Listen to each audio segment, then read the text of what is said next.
کہ وہ ملعون شخص جس پر اللہ کی لعنت ہے، اس کا مطلب یہ ہے کہ اللہ تعالیٰ اس کو اپنے پاس سے اور اپنی رحمت سے دور کرتا ہے۔ اور دوسرے فرشتوں اور لوگوں کی لعنت کا مطلب کیا ہے کہ وہ بھی اس کو اللہ تعالیٰ سے دور کرنے کی دعا کرتے ہیں۔ اگلی آیت میں، آیت نمبر 162 میں اللہ تعالیٰ ارشاد فرماتے ہیں خالدین فیہا، وہ ہمیشہ رہنے والے ہیں اس میں۔ لا یخفف عنہم العذاب، نہیں ہلکا کیا جائے گا ان سے عذاب، ولا ہم ینظرون، اور نہ ہی ان کو مہلت دی جائے گی، نہ ان کو ڈھیل دی جائے گی۔ تو وہ اس لعنت میں ہمیشہ ہمیشہ کے لیے رہیں گے۔ لا یخفف عنہم العذاب، ان سے عذاب بھی کم نہیں کیا جائے گا، اور نہ ہی ان کو کسی قسم کی مہلت دی جائے گی۔ آگے آیت نمبر 163 میں اللہ تعالیٰ ارشاد فرماتے ہیں وَإِلَٰهُكُمْ إِلَٰهٌ وَاحِدٌ لا الہ الا هو الرحمن الرحیم، اور تمہارا معبود ایک ہی معبود ہے، نہیں کوئی معبود مگر وہی بڑا مہربان ہے اور نہایت رحم کرنے والا ہے۔ پچھلی آیات میں حق بات کو چھپانا اور پھر اس پہ توبہ کر لینے والوں کا کیا انجام ہے، اور پھر توبہ نہ کرنے والوں کا کیا انجام، پڑھنے کے بعد اب اللہ تعالیٰ یہاں یہ ارشاد فرما رہے ہیں کہ سب سے اہم چیز جس کا اظہار کرنا ضروری ہے وہ کیا ہے؟ مسئلہ توحید۔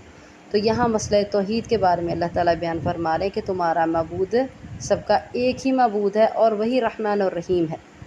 آگے آیت نمبر 164 میں اللہ تعالیٰ اس توحید کو بیان کرنے کے لیے اس کے دلائل کو بیان کر رہے ہیں، جو کہ 8 دلائل ہیں۔ اس آیت میں اللہ تعالیٰ ارشاد فرماتے ہیں ان فی خلق السماوات والارض واختلاف اللیل والنہار، بے شک زمین و آسمان کے پیدا کرنے میں، پہلی دلیل کیا ہے؟ زمین اور آسمان کے پیدا کرنے میں، اور پھر اینڈ میں ہم کیا پڑھتے ہیں لآیات لقوم یعقلون، نشانیاں ہیں اس قوم کے لیے جو سمجھتے ہیں، عقل رکھنے والی قوم کے لیے جو عقل رکھتے ہیں۔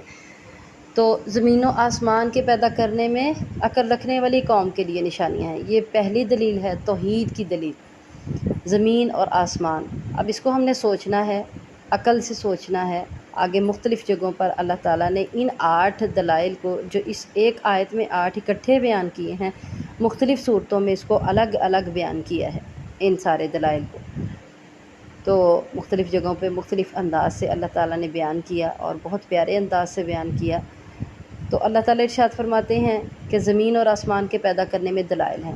سوچیں، آسمان، اتنا بڑا آسمان بغیر ستونوں کے کھڑا ہے، یہ سوچنے والا ہی سوچے گا نا، عقل والا، کیونکہ اللہ تعالیٰ ارشاد فرماتے ہیں لآیات لقوم یعقلون، عقل رکھنے والی قوم کے لیے، سمجھنے والی، سوچنے والی قوم کے لیے اس میں نشانیاں ہیں۔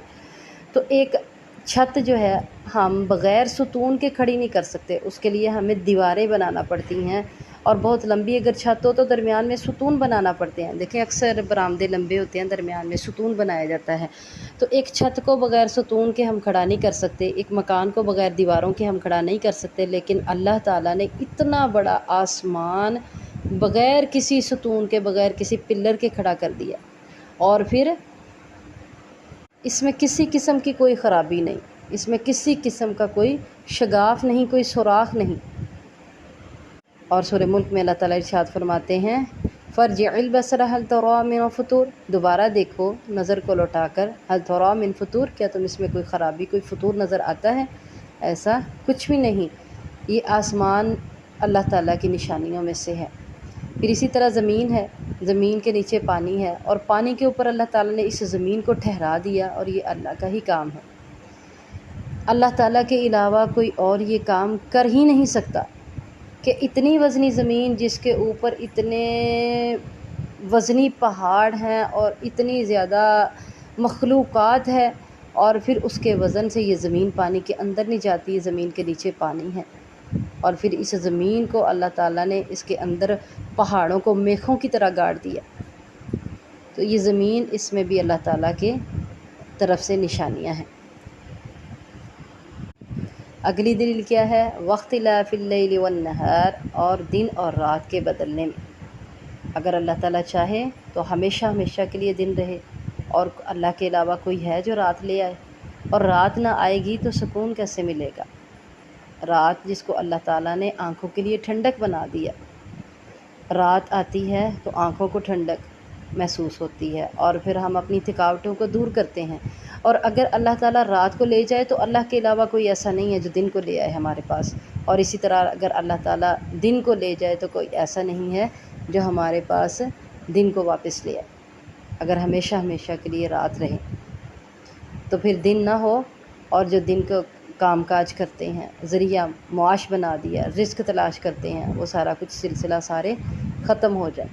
تو یہ اللہ تعالیٰ کے علاوہ دن اور رات کو کوئی نہیں بدل سکتا۔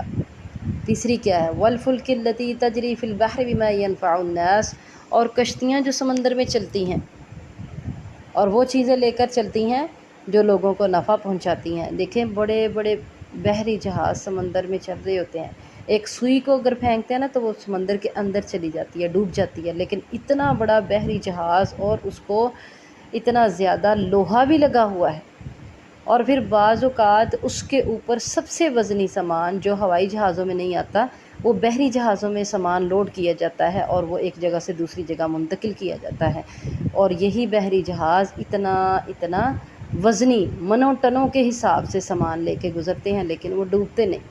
تو اس میں بھی اللہ تعالیٰ کی نشانی ہے، اللہ کی توحید کی نشانی ہے۔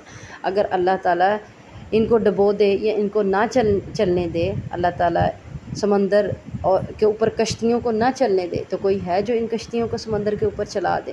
اگر انسان سوچے تو بہت گہری سوچ ہے کہ ایک سوئی ڈوب جاتی ہے، لیکن ایک اتنا بڑا منوں ٹنوں کے حساب سے اس کے اوپر وزن بھی ہے، اور وہ بحری جہاز سمندر میں ڈوبتا نہیں، وہ چل رہا ہے۔ تو اس میں بھی اللہ تعالیٰ کی توحید کی دلیل ہے۔ چوتھا کیا ہے؟ وَمَا أَنزَلَ اللَّهُ مِنَ السَّمَاءِ مِن مَّاءٍ فَأَحْيَا بِهِ الْأَرْضَ بَعْدَ مَوْتِهَا، اور جو نازل کیا اللہ تعالیٰ نے آسمان سے پانی۔ اب آسمان سے پانی نازل کیا تو اس میں بھی اللہ تعالیٰ کی ہی توحید کی دلیل ہے کہ آسمان سے پانی نازل کرنا، بادلوں کا اکٹھا ہونا، آسمان سے پانی اترنا، کہاں سے اترتا ہے، کیسے اترتا ہے، یہ اللہ تعالیٰ کے علاوہ اور کوئی نہیں کر سکتا۔ انسان سوچے، عقل والی قوم جو ہے نا وہی اس کو سوچ سکتی ہے، اور پھر سوچ کے ایمان لانا لازم ہوتا ہے۔ اس کے بعد پانچویں دلیل کیا ہے؟ فَأَحْيَا بِهِ الْأَرْضَ بَعْدَ مَوْتِهَا، تو اس کے بعد زمین کو اس کی موت کے بعد زندہ کر دیا اس پانی کے ساتھ۔ یہ جو اللہ تعالیٰ نے پانی آسمان سے نازل کیا، اس پانی کے ساتھ اللہ تعالیٰ نے زمین کو اس کے بنجر ہونے کے بعد آباد کر دیا۔ یعنی زمین جب بنجر ہو گئی تو سمجھے وہ مردہ ہے، اس زمین کو اللہ تعالیٰ نے اس پانی کے ساتھ زندگی دی، اس پانی کے ساتھ اس کو آباد کر دیا، اس سے اس کے اندر پھل پھول اگ گئے۔ اور پھر زمین کی زندگی کیا ہے؟ زمین پر رہنے والی ہر مخلوق جو ہے وہ پانی سے زندہ ہے۔ پانی اور ہوا ہی پڑھتے ہیں نا ہم سائنس میں، تو ہر مخلوق پانی سے زندہ ہے، پانی کے بغیر زندگی نہیں ہے۔ تو اللہ تعالیٰ نے زندگی دے دی اس زمین کے اوپر، جب پانی نازل کیا تو ہر جاندار مخلوق کو زندگی دے دی پانی کے ساتھ۔ آگے چھٹی کیا ہے؟